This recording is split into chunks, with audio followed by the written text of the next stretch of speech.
Evening. People are still joining, but we'll start. We started chapter 9 last week, and I have completed up to the 6th question. So today we can continue from the question number 7.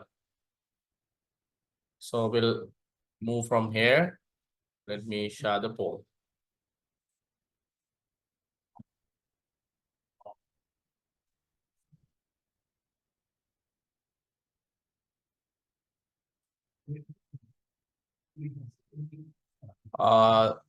Still, I can't see anyone joining from the office because they need to make me the host. Give me a second. I'll check with them.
Right, I received the host. Let me open the poll.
And I've got 5 responses and all of you have given the same answer. Let's see what the question is.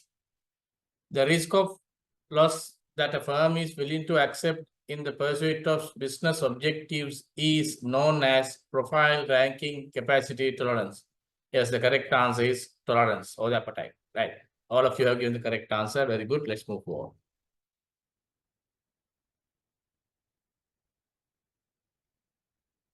Question number 8.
Right. Let's see. I've got 7 responses.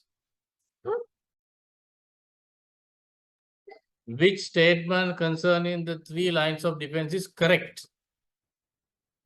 Business management is part of the 3rd line of defense. Compliance is part of the 2nd line of defense.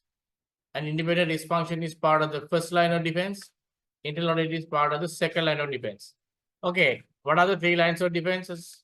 We have the 1st line of defense in the business operations or the management itself. And the 2nd line of defense is the risk function, right? Risk function includes compliance as well. And the 3rd line of defense is internal audit, right? That's how the 3 lines of defense is right. So from the given responses, the correct statement is the 2nd one. Compliance is part of the 2nd line of defense. That is risk and compliance, right? So the correct answer is B. B. Right. Question number 9.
Right. I've got 7 responses. Let's see the question. Which one of the following should an internal audit highlight? Ineffective implementation of policies, risk analysis performance, corporate governance policy, strategic incompetence. It's very easy. The primary task of internal audit is to see the effectiveness of internal controls, and in their job is to report any gaps. So the correct answer is ineffective implementation of policies. So the correct answer is A. A. Right. Question number 10.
Right. I've got 7 responses.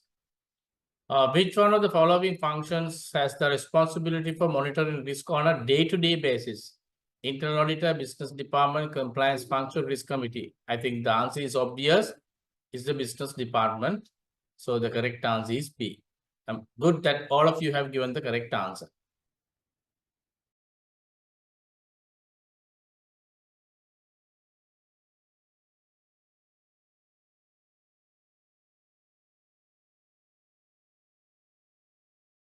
Right, question number 11.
Right, I've got 7 responses. In a typical company structure, the chief risk officer would be responsible for which of the following tasks? Ensuring that the amount of operational risk to be assumed by the firm as a whole is in line with the firm's business strategies, approving the firm's appetite for risk, determining the amount of financial risk which the company can take on, ensuring that the firm's risk can successfully manage within the structure it has in place.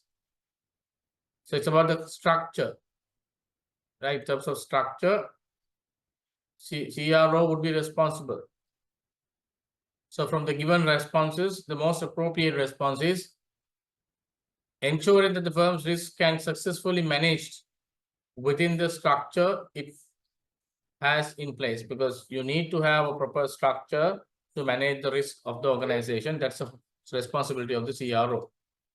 So the correct answer is D. Let's go to question number 12.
Right, let's see the question. I've got 7 responses.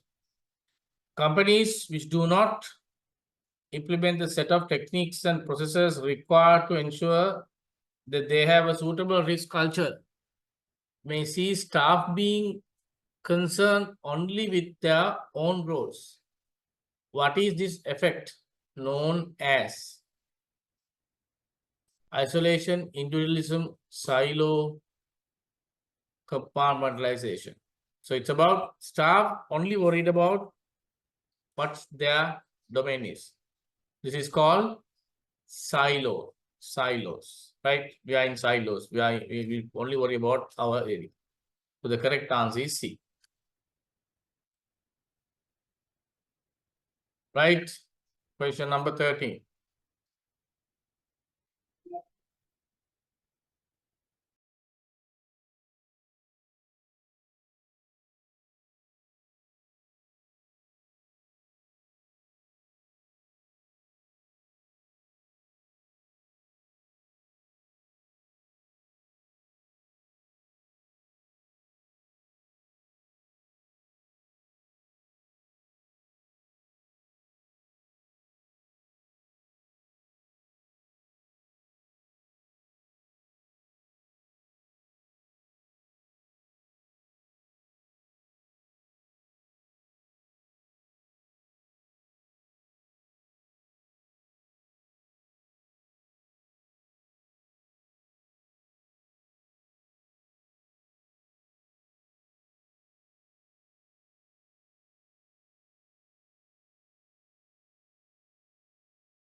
Right.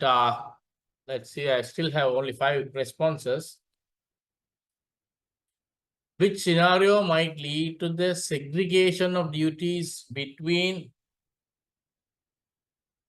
risk takers and risk managers becoming blurred and potential gaps in the effectiveness of the risk management framework?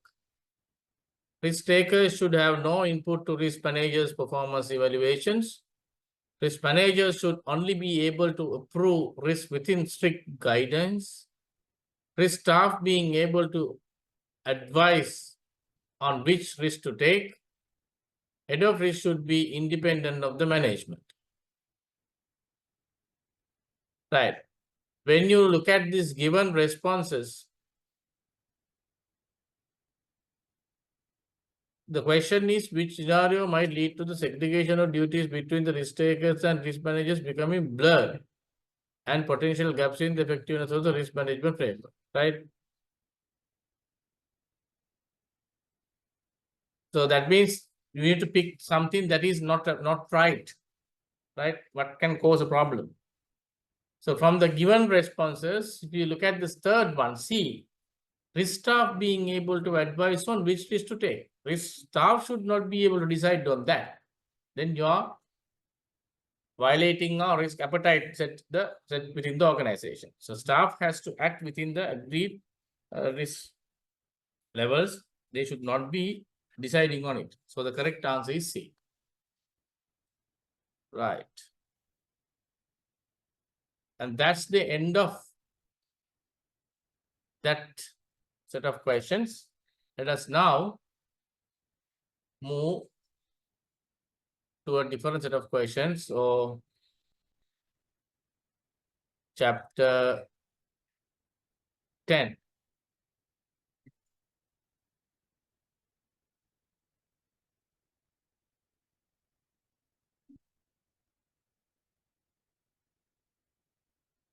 Right. That is about ERM or enterprise risk management. Right.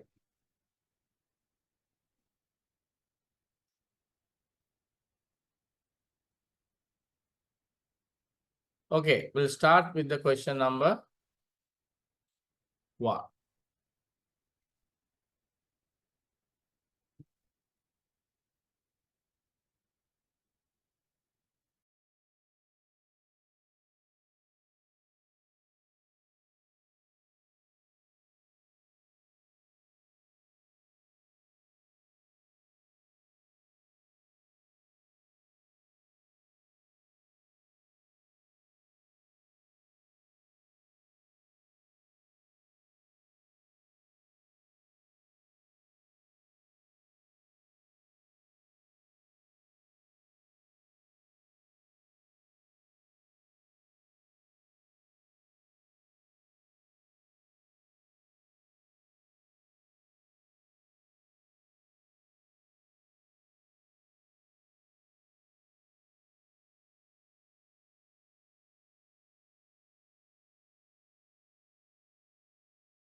Right, let's see the question.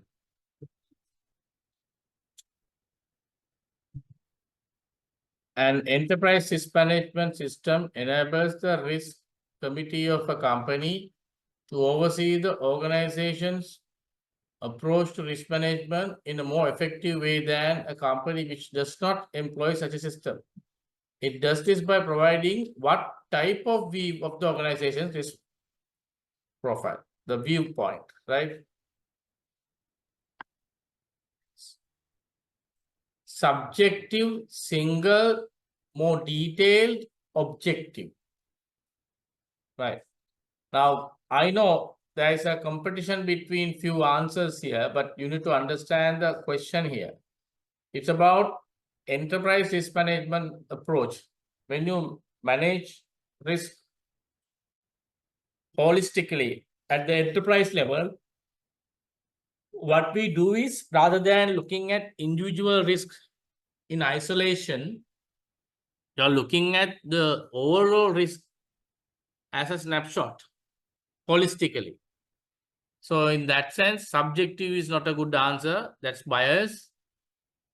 Then single, you have more detail, objective. Objective not being subjective, you do some assessment based on proper criteria and framework, evidence, then that feeling. But that is not an appropriate answer again, because objective can be even individual risk. Therefore, the correct answer here is B, single. So you are trained to look at the risk from a single point of view, holistically, right? So that's the correct answer. Right, let's go to the question number 2.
Right, I've got 7 responses. Let's see the question.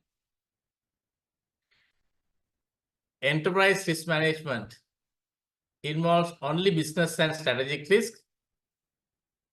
is how a financial organization manages its business risk, encompasses all major risk types, is how a firm measures and assesses its strategic exposures.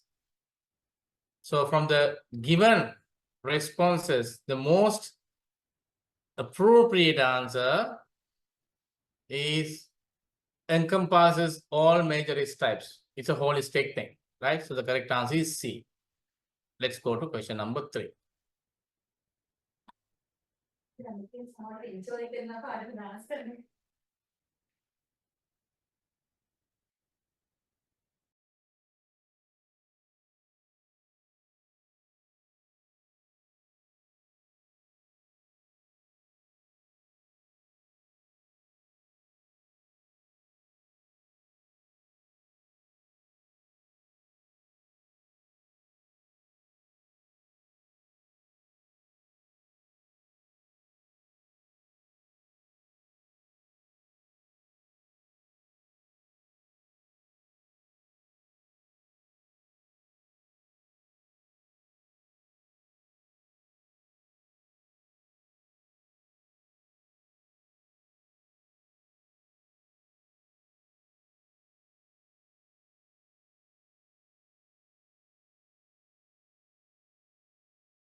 Right, got 7 responses. Let's see the question.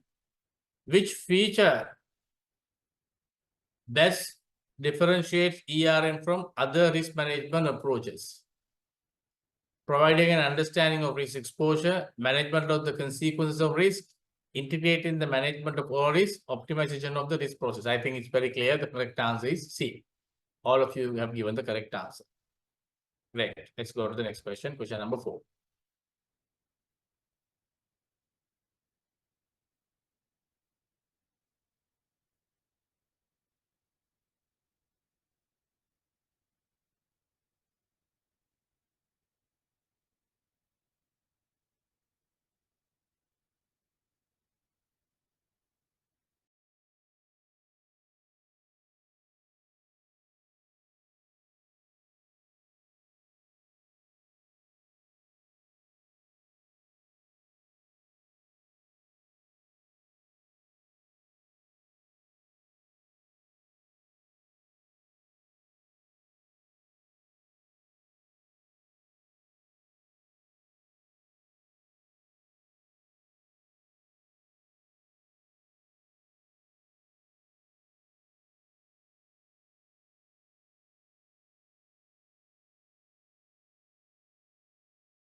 Right, let's see the question.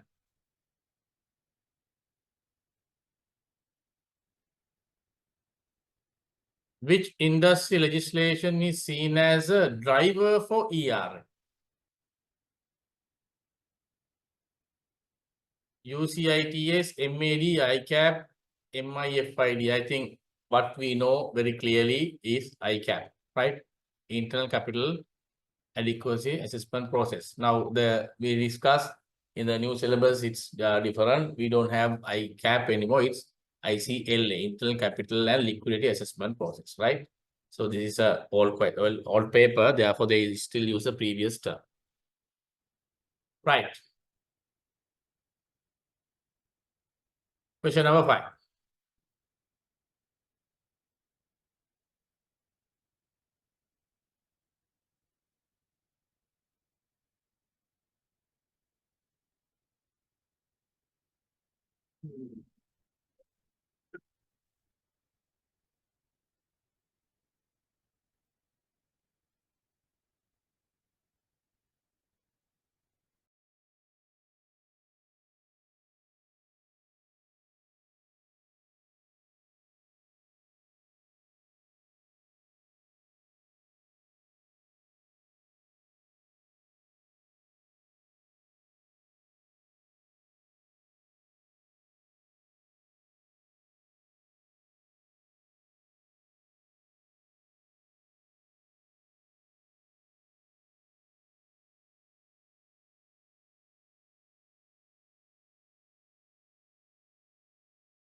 Right, I got 6 responses for that. Let's see the question. Which of the following is an important factor in the success of an enterprise risk management function? Right. Senior sponsorship, external auditor approval, compliance approval, regulatory approval. I think the correct answer from the given list is a senior sponsorship, because if the senior management of the organization doesn't support, you cannot execute it. So the correct answer therefore is A. So the last question, 6.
Right. Let's see the question.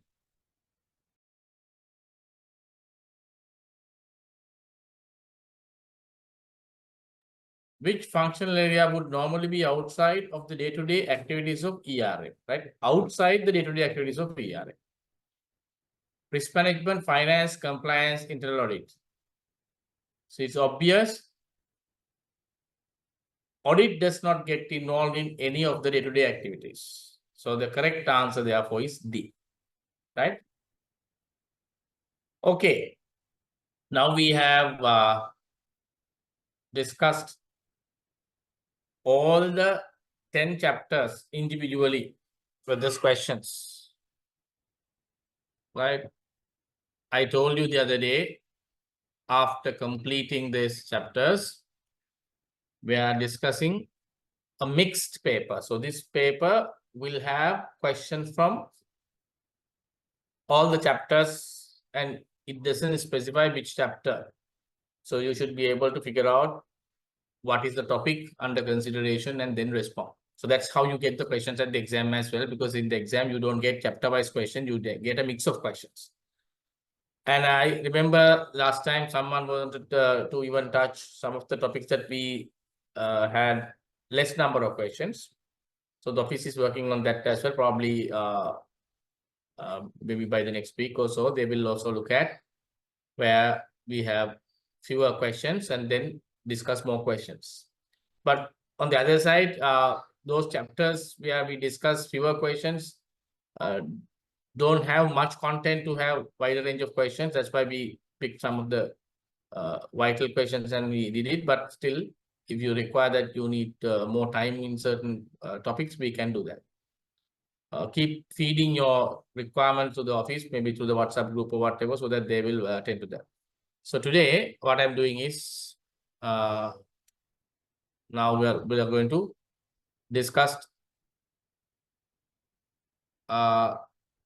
paper with mixed questions, right? So this mock paper has 50 questions, and then altogether we have 100 questions. So I have this part 1, 50 questions, and then we'll have another paper with the balance 50 questions.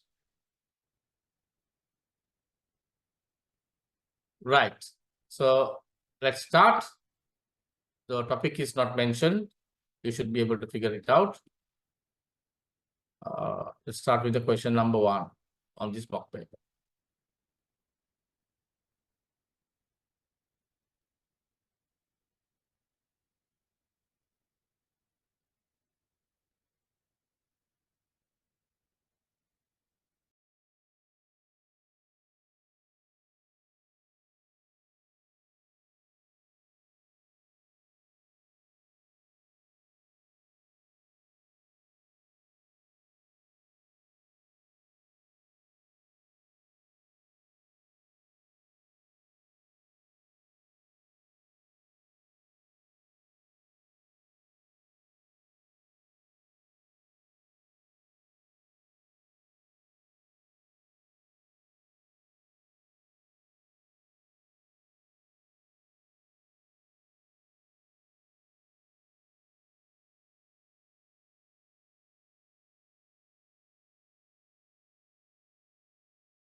Right, time is enough. I got 6 responses.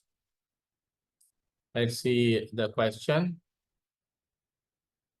Which of the following is not a common assumption that can produce inaccurate credit risk calculations and inaccuracies in risk models? Right? Not a common assumption. Using simplified calculations for current exposure, assuming that some exposures have equal credit risk, assuming that default risk stays the same over time, a lack of recognition of portfolio diversification. So those are all relevant, but not a common assumption. The correct answer is A, using simplified calculations for current exposure. So we don't use that as an assumption. Therefore, that's the correct answer, A. Right, let's go to question number 2.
Right, I've got 6 responses.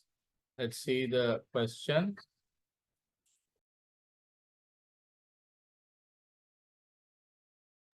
Right, let's see the question. Which of the following is not an implication of market dislocation? Market dislocation. Right? Right. So there are a couple of answers given. Bank profits subsequently falling. Consumers cannot obtain mortgages. Central bank use interest rate as an economic lever. Bank profits fall. Right. So not an implication. So not an implication means in a market dislocation, this will not work or it doesn't have an impact or it does not have any bearing. That's the idea, right? So the correct answer is central bank use interest rate as economic lever. I think we discussed this.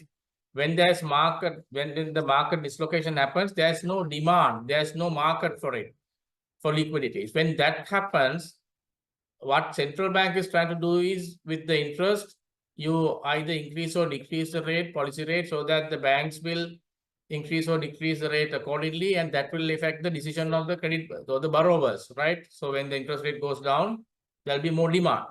But when there's no market, when there's market dislocation, these interest rate changes will not have any bearing on the decision because there is no market for it. Therefore, this tool used by central bank is a useless tool in that situation. So the correct answer is C.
So that was very quick. I got 7 responses fast. Let's see the question.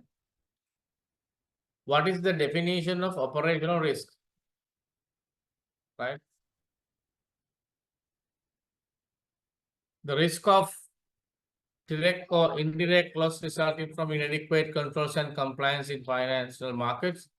The risk of direct or indirect loss resulting from the default of client, whether due to internal or external influences.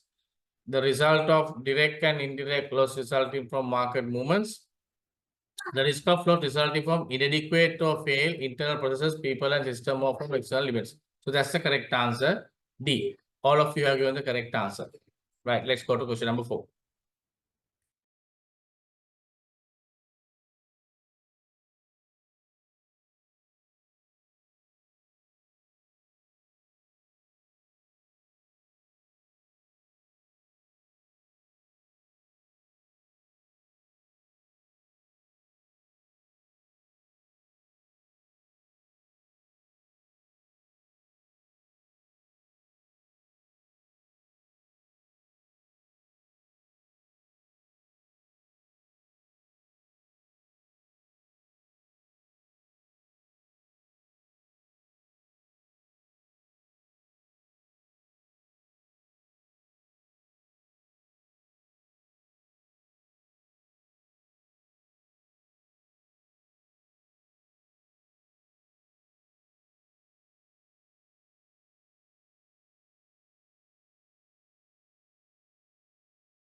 Right, I got 6 responses. Which one of the following drivers does not form part of external strategic risk for a firm? Right? Technological innovation, financial management, competitive environment, social and market forces. I think the answer is obvious because three of them are external factors. There is only one factor that is internal. That is the answer. That is financial management, B. Let's go to the next question.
Right, let's see the question. Only 5 responses have been received.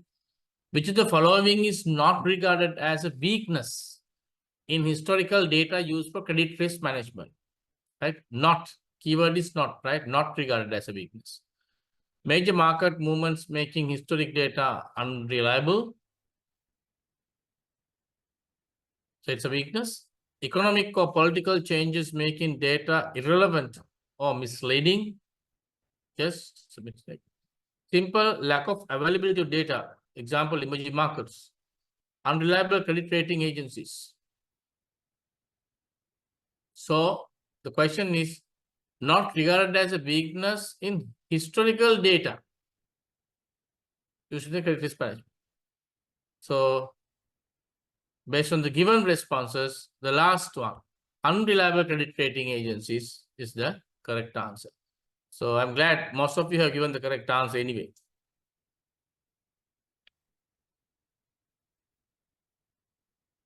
Question number 6.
Right, okay. I got 6 responses. Which of the following best describes loan sales? Loan sales. Marketing new loans to customers, pooling loans with a credit risk, making a loan to a company and then selling the loan to another institutions, selling some loans in a portfolio to offset losses on others. Right. So this concept of loan selling is not lending, right? These are two different concepts. Lending or disbursing a loan is you granting a loan to a customer. But loan selling is you first grant a loan to a customer and then you sell that loan to another party.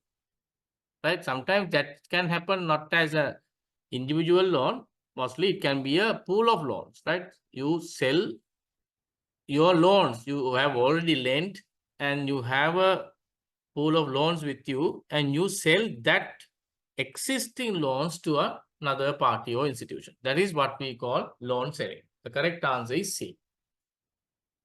Right. Question number 7.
And I have received 6 responses by now. I think it's an easy question. I believe all of you have given the correct same answer.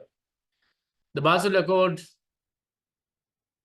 Basel II, covers financial institutions in Europe, in the European Union, in the European Economic Area, globally. Yes, correct answer is globally. All of you have given the correct answer. Let's go to question number 8.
Right.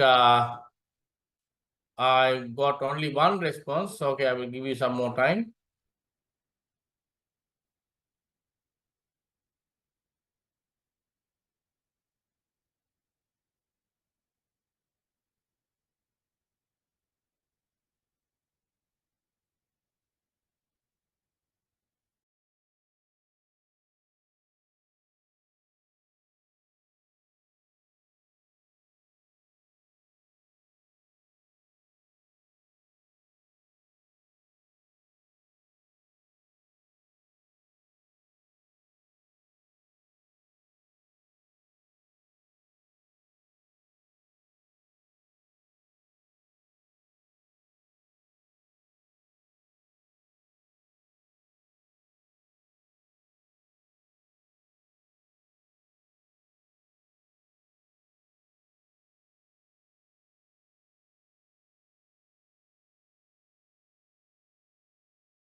Right. Got four responses. Let's see the question. The bank has an exposure to a hedge fund of 10 million pounds. The bank has assets of 30 million and liabilities of 20 million to the counterparty. The creditors of the hedge fund receives 6 pence in the pound. Which of the following is correct if a netting agreement exists? So what happens? You have assets 10, suppose hedge fund 10 million, assets 30 million, and liabilities 20 million. So therefore, there is an exposure of 10 million. The question is, if there is a default, so net payment is 10 million. If you, on a net basis, you have to pay 10 million. So therefore, if there is a loss, the recovery is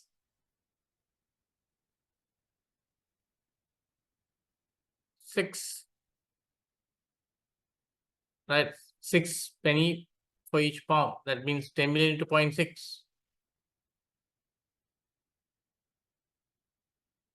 That is 6 million. So when you lose it, you are receiving that. That's a cash inflow of 6 million pounds. So the correct answer is C.